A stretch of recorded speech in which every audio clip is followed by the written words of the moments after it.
লালমনিরহাটের পাটগ্রাম উপজেলায় জাতীয়তাবাদী শ্রমিক দলের উদ্যোগে রাষ্ট্র কাঠামো মেরামতে ৩১ দফার লিফলেট বিতরণ কর্মসূচি চলছে।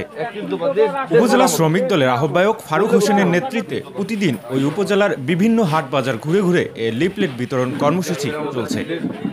বিএনপির ভারপ্রাপ্ত চেয়ারম্যান তারেক রহমান, লালমনিরহাট জেলা বিএনপির সভাপতি আসাদুল হাবিব দুলু ও কেন্দ্রীয় বিএনপির সদস্য ব্যারিস্টার হাসান রাজীব প্রধানের পক্ষে এই লিফলেট বিতরণ কর্মসূচি অব্যাহত রেখেছেন শ্রমিক দলের নেতাকর্মীরা।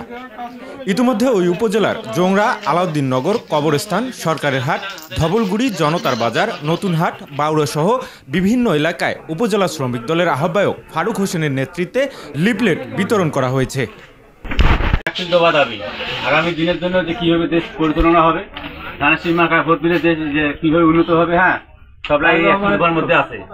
আপনারা এটা করবেন এবং আপনারা এলাকার লোককে বুঝাবেন যে ধানের শীষ মার্কার নির্বাচন যদি আসে তাহলে দেশের উন্নয়ন হবে, দেশের মানুষ শান্তিপূর্ণভাবে চলাচল করতে পারবে, মানে বিচার আদালত চা আছে সবলাই স্বাধীনভাবে তারা পাবে। সবলাই